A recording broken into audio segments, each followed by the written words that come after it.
Hi everyone. Thank you so much for joining me in the fourth podcast and thank you so much for sharing a valuable feedback about my other 3 podcast. So within time जैसा कि मैं podcast बनाता जाऊंगा मेरा 100 podcast 2023 एक target है और मुझे लग रहा है कि अभी तक मेरे जितने भी न्यू ईयर रेजोल्यूशंस पिछले सालों के रहे हैं ये पहला रेजोल्यूशन है जिसको मैं फॉलो कर रहा हूँ। तो जब मैं अपनी हाफ सेंचुरी कंप्लीट करूंगा पॉडकास्ट की तो होपफुली ये सारा कुछ इंप्रूव होगा क्योंकि जो इंस्ट्रूमेंट मैं यूज़ कर रहा हूँ ये मेरे लिए अभी फर्स्ट टाइम है तो होपफुली विद इन टाइम मैं इंप्रूव करूंगा। सो आज का पॉडकास्ट फिर स्पेशल है और इन हाउस पॉडकास्ट है क्योंकि आज मुझे ज्वाइन किया है मितांग ने। जैसा कि आप सब जानते हैं कि मितांग का ताल्लुक इंडिया से है, गुजरात स्टेट से उनका ताल्लुक है। आज के पॉडकास्ट में हम लोग जो बात करेंगे वो हम बात करेंगे बिजनेस पर्सपेक्टिव की। सबसे पहले मैं शेयर करूंगा अपनी नॉलेज और मैंने जितना पाकिस्तानी बिजनेस पर्सपेक्टिव को देखा है सीखा है। उसके बाद मैं रिक्वेस्ट करूंगा मितांग को कि वो इंडियन पर्सपेक्टिव शेयर करें क्योंकि इंडिया एक बहुत बड़ी बिजनेस इकोनॉमी है और वहाँ पर business trends business culture Pakistan की निस्बत काफ़ी ज़्यादा डेवलप है। सो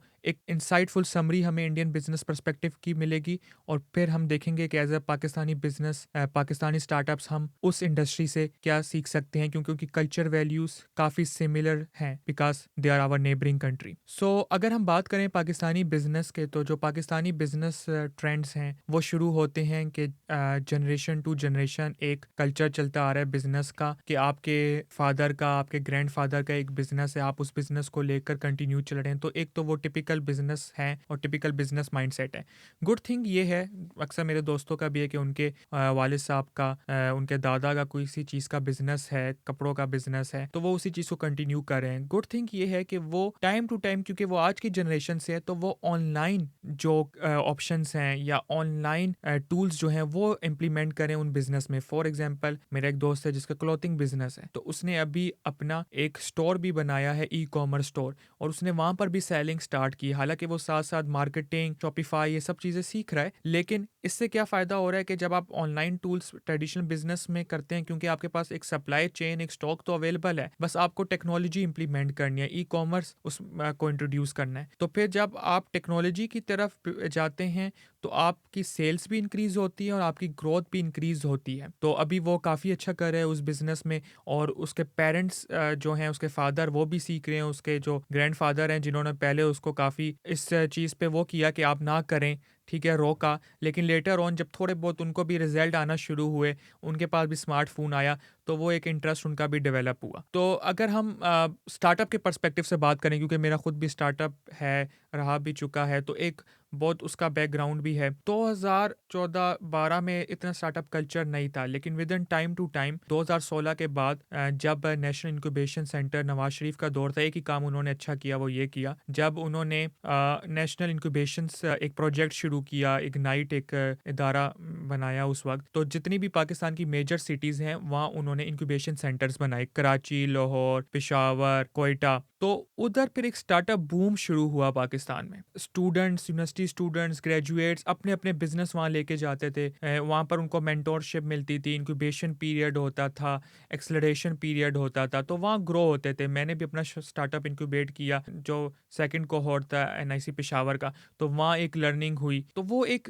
स्टार्टअप कल्चर उस वक्त डेवलप हुआ जो कि अभी भी काफ़ी डेवलप हो रहा है। तो मैं समझता हूँ जब लोगों ने वहाँ पर जाके एनआईसी से सीखा फिर उन्होंने वो चीज़ कम्युनिकेट की तो अब लोग अपने बिजनेस से स्टार्टअप्स डेवलप कर रहे हैं without any help of incubation centres as well और वो काफ़ी अच्छा कर रहे हैं और उसमें काफ़ी और रूम है वो इम्प्रूव कर सकते हैं। स्टार्टअप्स भी इम्प्रूव कर सकते हैं और जो इंक्यूबेशन सेंटर्स हैं वो भी काफ़ी हद तक इम्प्रूव कर सकते हैं। इसके ऊपर हम फिर एक डिटेल पॉडकास्ट बनाएंगे जो मैं अपना स्टार्टअप जर्नी इंक्यूबेशन जर्नी है वो शेयर करूँगा लेटर ऑन, ताकि जो न्यू हैं वो स्टार्टअप की लाइन में आ रहे हैं या स्टार्टअप इंट्रोड्यूस करें या इंक्यूबेशन जा रहे हैं तो उनको हर चीज़ का एक मैं ओवरऑल एक फीडबैक शेयर करूंगा अपना। करंटली पाकिस्तान में अगर मैं आज से 1 साल बाद या कोविड के वक्त या कोविड के बाद बात करूं तो बहुत ज़्यादा एक चीज़ होती थी अमेज़ॉन अमेज़ॉन अमेज़ॉन। डिफरेंट लोग आए, डिफरेंट मार्केट लीडर्स आए, उन्होंने अमेज़न के कोर्सेज शुरू किए, लोगों को अमेज़न सिखाना शुरू हुआ। हालाँकि मितांग के लिए ये बात इंटरेस्टेड थी, काफ़ी वो सरप्राइज़ हुआ जब मैंने उसको बताया कि पाकिस्तान में अमेज़न नहीं है, तो उसने मेरे से पूछा क्यों नहीं है? तो मैंने कहा मुझे क्या पता क्यों नहीं है?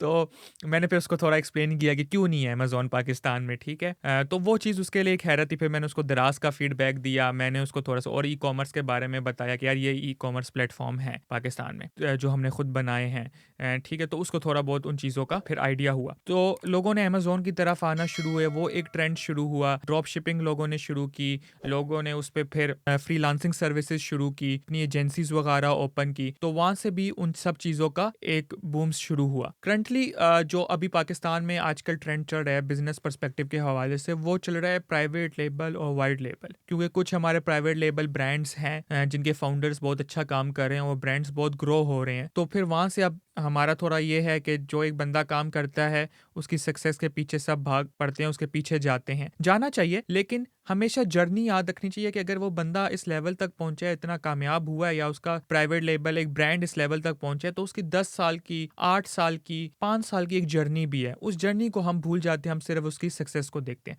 तो आजकल wide label, private label brands है, मेरा भी काफ़ी इंटरेस्ट है, मैं भी उस चीज़ को सीख रहा हूँ कि यार शॉपिफाई कैसे काम करता है, सप्लाई चेन कैसे काम करती है, इन्वेंट्री सिस्टम कैसे काम करता है। आल दो मैंने भी एक ब्रांड शुरू किया था अपने क्लोज फ्रेंड के साथ ई कॉमर्स का, लेकिन वो मैं कहूँगा फेल हो गया, या आप उसको फेल ही कह लें, क्योंकि तब मुझे मार्केटिंग करना नहीं आती थी, सिर्फ एक आइडिया डेवलप हो गया था। तो आजकल इन चीज़ का जो है वो बहुत ज़्यादा ट्रेंड है पाकिस्तान बिजनेस पर्सपेक्टिव के हवाले से। तो अब हम कोशिश करेंगे कि मितांग अपना जो पर्सपेक्टिव है अबाउट इंडियन बिजनेसेस वो शेयर करें, और एज अ बिगेस्ट इकॉनमी, हमारी नेबर इकॉनमी भी, हम क्या as a business owner, as a startup founder, क्या हम इंडिया के बिजनेस माइंड से या इंडिया के स्टार्टअप पर्सपेक्टिव से सीख सकते हैं, क्योंकि मितांग का काफ़ी अच्छा एक्सपीरियंस है, बिजनेस बैकग्राउंड है, कंस्ट्रक्शन बिजनेस में भी रहा है, मार्केटिंग बिजनेस में भी रहा है, डिज़ाइनिंग बिजनेस में भी रहा है, और स्पेशली प्लस पॉइंट है कि गुजरात से ताल्लुक़ रखता है। Gujarat is consider as a hub of Indian businesses. जो मेरा favourite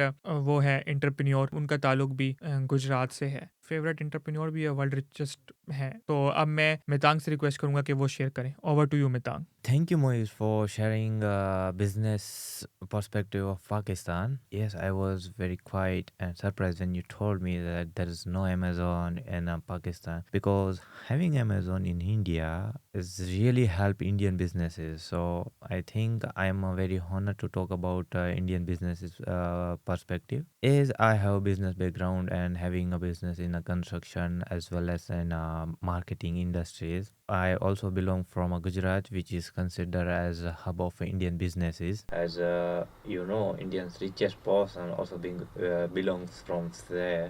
Like Pakistan, we also have traditional family businesses, like you said. But I will talk about a new business culture of India, which started when Narendra Modi become a prime minister, because of his government promoted digital startup culture, as well as they also promoting international businesses to invest in India through Make in India.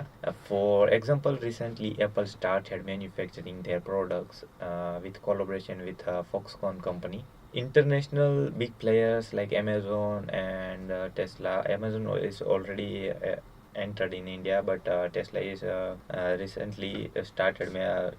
Thinking to enter in the Indian market. So, which also support our local businesses. Why we have a growing number of startups.